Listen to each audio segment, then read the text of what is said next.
Welcome to the 456th episode of the Jami Dulaney Plant-Based Wellness and Running Podcast. My name is Jami Dulaney, and I'm your host. I'm a plant-based cardiologist and endurance athlete living in Southwest Florida. Thank you for listening. So today I'm back on the nutrition bandwagon. So if you aren't a runner and you suffered through last week, thank you. If you are a runner, I hope you learned something. I did. But we're going to focus more on nutrition today. But first, an update. Closing in on the long haul 100-mile race. So that's middle of January 13th, 14th. So building up the mileage, I've actually hit the most mileage that I've ever run in consecutive weeks. So I'm up in the 60s. Still feeling pretty good. I'm not running hard. I'm just running easy for most of those. Happy to report that 3-0, the 1.5-year-old large German Shepherd, is now running with me most of the time. He actually likes running better than walking, I think. So I do about at some place either 3.3 to 3.5 with 3-0, sometimes 3.7, and then 3.5 with Sophie. So I'm doing about 7 miles a day with 2 German Shepherds for the most part during the week. Last weekend, Michael and I went up to Colt Creek State Park and actually ran one loop of the course. We've had crazy weather here in Florida. This morning it was 48. Last week we had some cold mornings in the low 50s, but for the Saturday run at Colt Creek, it was 85 degrees and humid, so it was a tough run after having a few low humidity days. But, you got to get ready for everything. Humidity training is altitude training for the future. So we did it and had a good time. So just going to build up the mileage best I can, hone in the nutrition the best I can, and we'll see what happens. One of the first studies that I'm going to look into today is that of a vegan diet versus an omnivore diet in a twin study. And it's actually made CNN and a couple different medias. So it's pretty cool that a vegan diet actually got a little bit of positive press for a change. But this was a study done at Stanford that they took 22 pairs of adult identical twins and randomize them either to eating a vegan diet or an omnivore diet. An omnivore diet means eating some meat. Both were healthy diets in that there were fruit and vegetables and whole grains, but the omnivores also had meat and dairy and fish added to theirs. The meals were given to them, so they did not have to prepare their own. So, this is, people talk about, you can't ever do anything with nutrition because recall is so bad, and it is, but this case, that meals were actually given to the people, so there was not much room for error. And lo and behold, the vegan diet came out on top. Who's surprised by that? Lowered cholesterol, 4-pound drop in body weight greater than the weight loss in the omnivore group, 20% reduction in insulin levels. And this was only after 2 months. And the other important thing to note about this study is they were identical twins. So, when people say genetics or lifestyle, they had similar lifestyles, they had similar genetics, very similar genetics. Again, they were followed for 2 months. And a couple things that you can take away is, one, if you take the junk food out of anybody's diet, things do improve. The omnivores had some improvement, but just not to the extent that the vegan diet did. Even with the improvement of health in the omnivore diet, the vegans still beat out. So when we say just a little bit of meat, does it make a difference or not? Obviously, it can make a difference. So going without meat and dairy throws the weight of the curve towards the plant-based group. The other thing that I take away is if people aren't getting results that they should have, they're not really doing the plant-based diet. These were identical twins. They were overweight, not morbidly overweight, so nobody they weren't eating disorders, but they were significantly overweight. And they still had a marked result in just 2 months or 8 weeks. So if you're following a so-called plant-based diet and you're not having results, you need to look at things a little bit more closely, because either you're way overeating or you're getting into things that have a lot of hidden calories, and that's usually what it is more calorically dense foods people get in. They don't realize when things are mashed potatoes, refried beans, bean burritos, tortilla shells. Those are all things that are mashed, more dense calories per serving than, say, a cup of beans or, maybe a sourdough piece of bread. So, look at that. And even sourdough bread, obviously it's flour that wheat berries have been, so it's more refined, say, than eating rice. So, but it's really been, driving these carnivore people, keto people, kind of crazy, and they're trying to come up with all kinds of reasons why this was not a true study or not adequate or whatever. And they've even dropped down to name calling, putting some well-known plant-based physicians, MDs, up online, making fun of them being skinny, pasty white, and so forth. But you can't hide the fact that these were normal people randomized to a controlled eating group, and they had success. So while this was a study of markers, obviously it was way too short to look to see if longevity is affected. It was only 2 months, and everybody lived, which is good. The question is, what are we really looking for in long-term studies, or looking for when we're trying to define how we should eat, how we should exercise? And, what I find is a lot of people don't realize how sick they are. If they don't go to the doctor, they consider themselves healthy. So despite being on lots of medications, they might consider themselves healthy as a horse. I never get sick. But yet they're taking medications. The question is functionality. Can they move? Can they run? Can they do certain things that are associated with longevity? And I'll even hold some of our extreme plant-based eaters to sometimes they don't look all that healthy. So I don't think it's all plant-based nutrition only. It's nutrition and movement. So when we talk health and wellness, there's longevity. So how long do people live? But there's also, absence of diseases. So absence of high blood pressure, absence of high cholesterol, absence of diabetes, and functionality, mentally and physically. So can people move and do things despite eating a certain way? Sometimes people just haven't been diagnosed with a disease yet. Maybe a radical plant-based person eating a bunch of supplements and walking all day long on a treadmill may have the absence of disease presently, but are they truly fit and are they truly well? I don't think that's really been put to the test, so to speak. Some people turn to testing to make sure that they're healthy, or a fear that they might become unwell, or that something might not be right as they age. I think with social media and reconstruction of sorts, we don't really understand what maybe a normal aging process is. As far as, if you look good on the outside, does that mean you're functioning well on the inside? Should we be continuously turning over rocks to see if there's something going awry that we can't see or feel?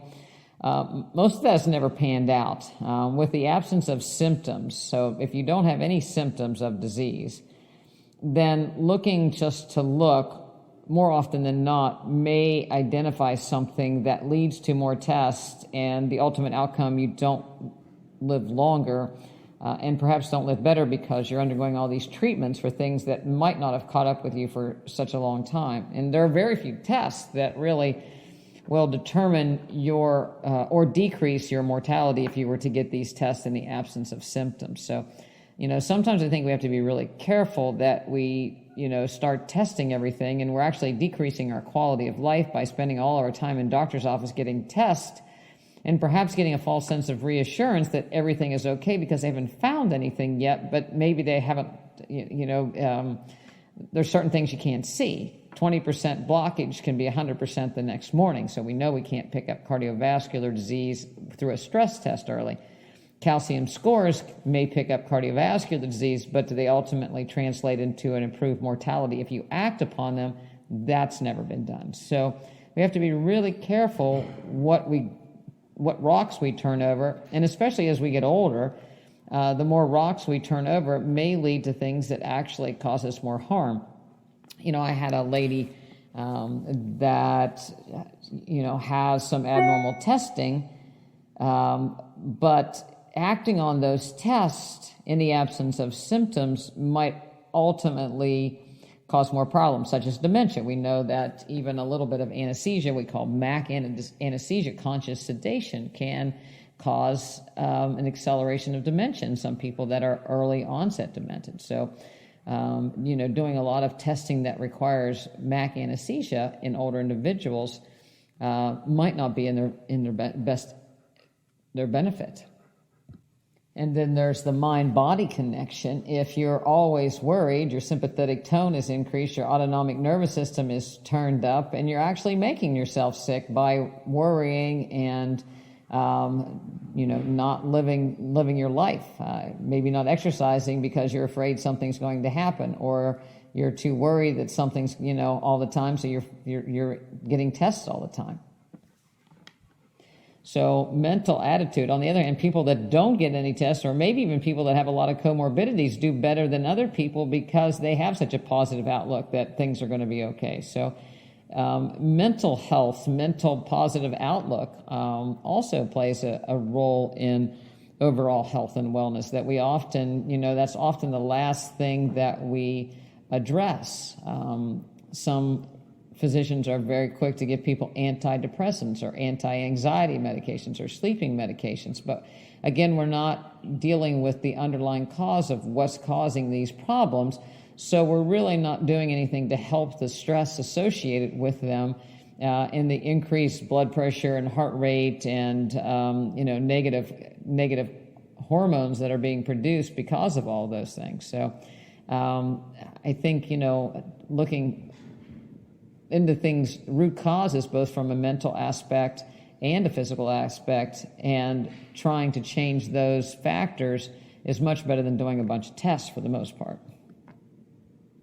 I wonder if we were to do a survey of people's outlooks on things versus their health. So, are you someone that is more of a throwaway and get a new one attitude towards things? So when something gets a little old age on it, you get a new one. You like shiny rather than fix it up or figure out how things work. Leave it to somebody else to fix, perhaps. First scratch after, it's kind of ruined for you, so it doesn't really matter, so you don't take care of it anymore.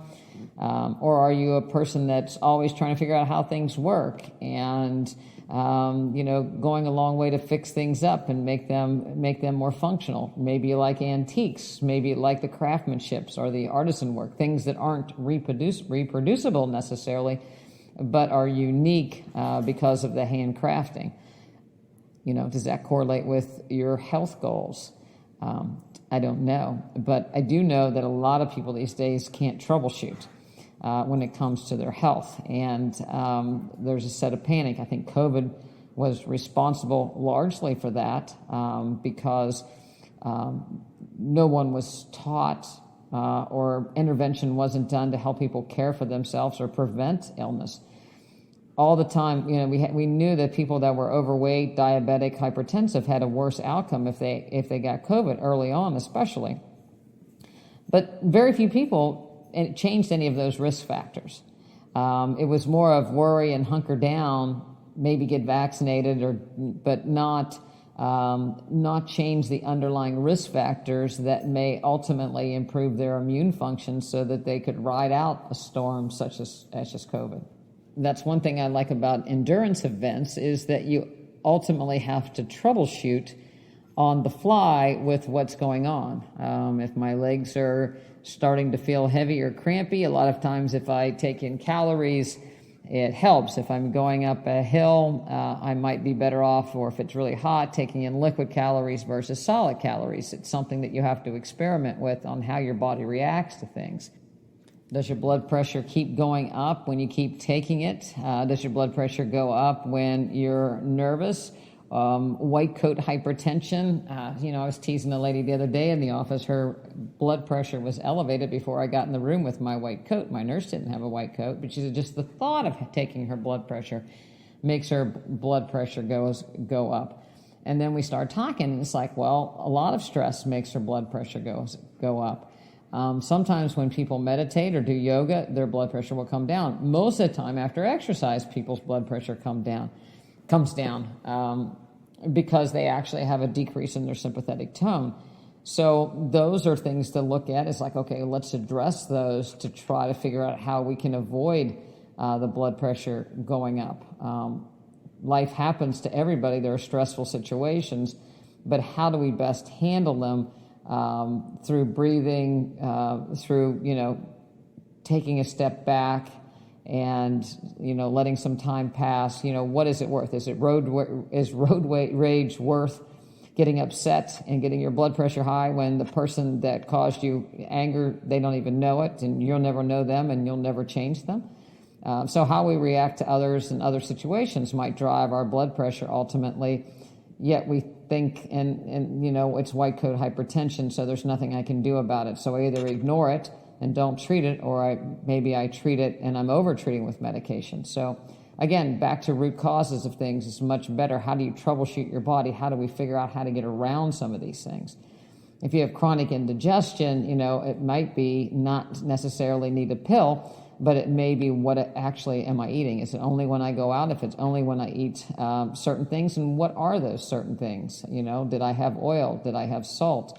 Was it overeating? So learning to troubleshoot your own body can be very, very helpful at getting at the root causes of a lot of illnesses. There was a study done that looked at 3 blood pressure medications from the ALLHAT trial. And the ALLHAT stands for the Antihypertensive and Lipid-Lowering Treatment Preventing Heart Attack trial. And they looked at 3 different blood pressure medications, actually started out with 4.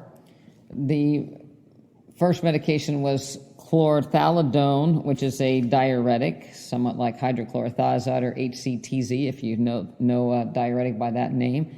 An ACE inhibitor, this particular one was lisinopril, and amlodipine, which is a calcium channel blocker, and doxazosin, which was an alpha blocker.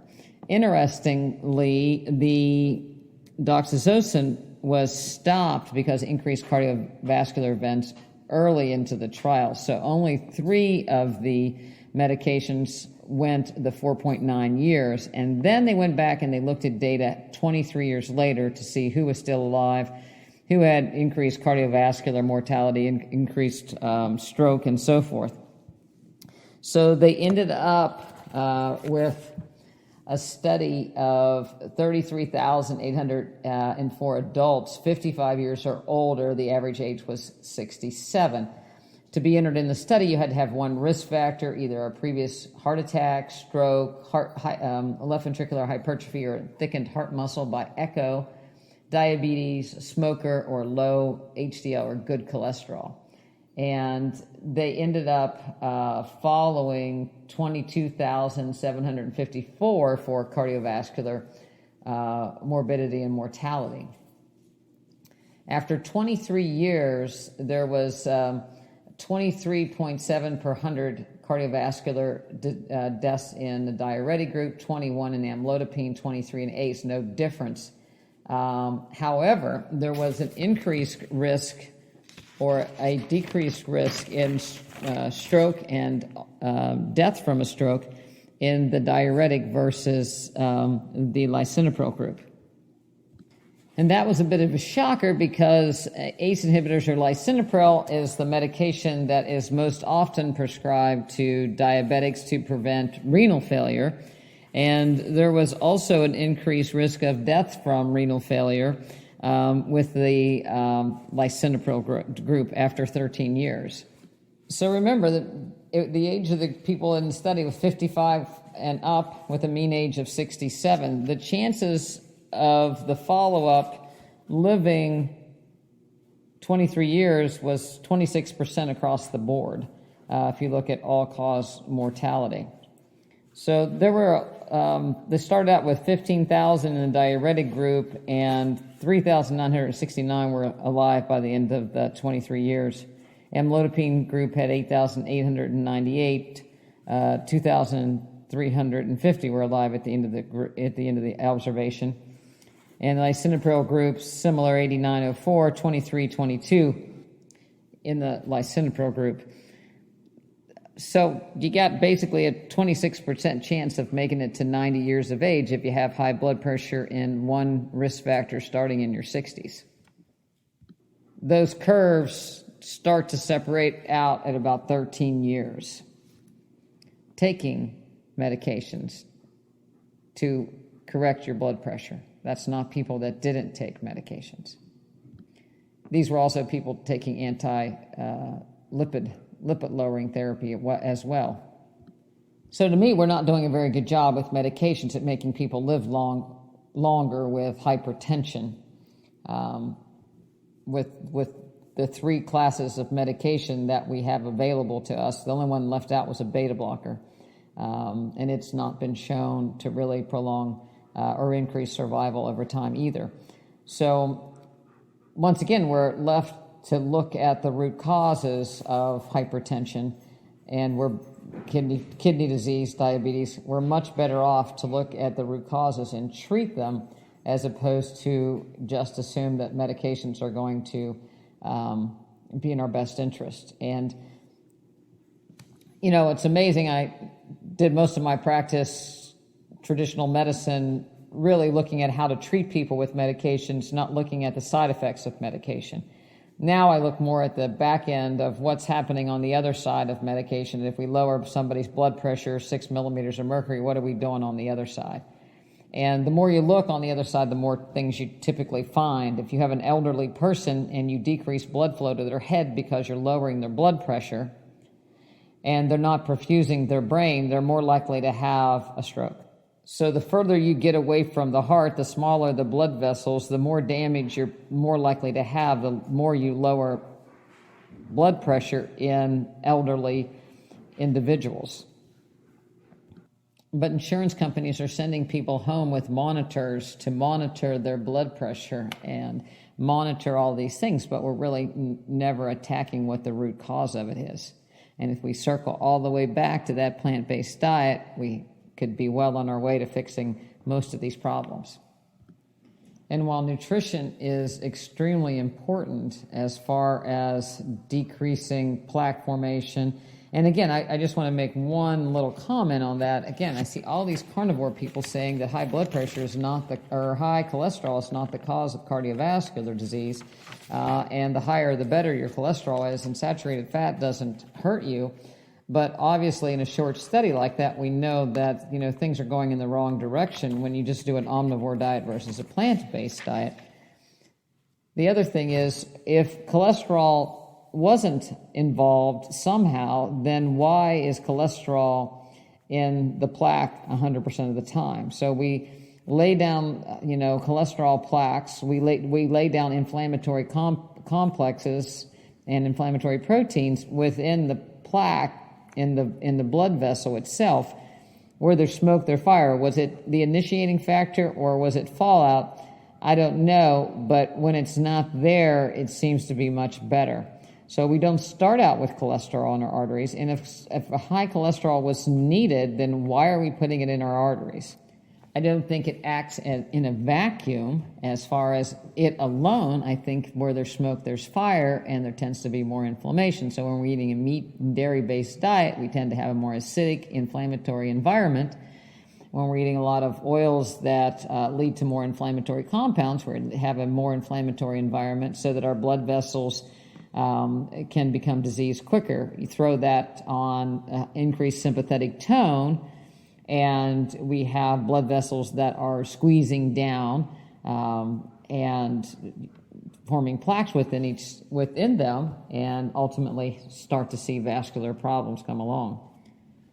The other part of the story is movement and exercise and the ability to utilize fuel, both fat and carbohydrate. And we need mitochondria to be able to do that. And as we age and lose muscle mass, we lose mitochondria. And we lose our ability to process energy and process, metabolic byproducts from the metabolism of protein, fat, and carbohydrate. And we lose the ability to make energy. The only way to keep that from happening is to exercise. End of the story. That's the only way you can improve your mitochondria. That's the only way you can restore some function is to exercise. And we're learning more and more that this 150 minutes a week of exercise just doesn't cut it. That's a number pulled out of the air that the American Heart Association said, well, it's better than nothing. Maybe people will do this. The reality of people don't even do that, but it's certainly not enough. So while people are taking all kinds of supplements, worried about not getting essential antioxidants, minerals, nutrients, they're not exercising, and their mitochondria are fading away, and they can't metabolize things, and ultimately are ending up in the same boat. I met a 75-year-old runner last Saturday, and he was clipping right along, and he's run lots of 100-mile races. And he eats really poorly, doesn't eat a lot, not overweight, but it eats, a pretty processed diet for the most part. I think because of his extreme endurance and his extreme activities that he's been doing, that he's able to burn, keep his mitochondria going, and he burns through a lot of the junk food that he's managing to eat. Nevertheless, it's, things are starting to catch up a little bit. So, I think that athletes can't operate in an environment too, thinking that, nothing's ever going to catch them because they move enough to burn through all these things. The toxins, the byproducts eventually catch up with people, and they too start to have disease. We're coming up on the beginning of the new year where a lot of people will be getting an annual physical. And the annual physical usually is, a cursory exam by a doctor that puts a stethoscope. And if a doctor puts a stethoscope in the middle of your chest and that's all he or she puts it, then they don't know what they're listening for. And as far as I'm concerned, if they have a battery-operated stethoscope, they don't know what they're doing either. They might have people take a couple quick breaths, throw the stethoscope on the carotids, maybe have people read an eye chart or look in their ears, maybe, and then for the most part run some blood tests, perhaps do an echocardiogram, maybe a chest x-ray.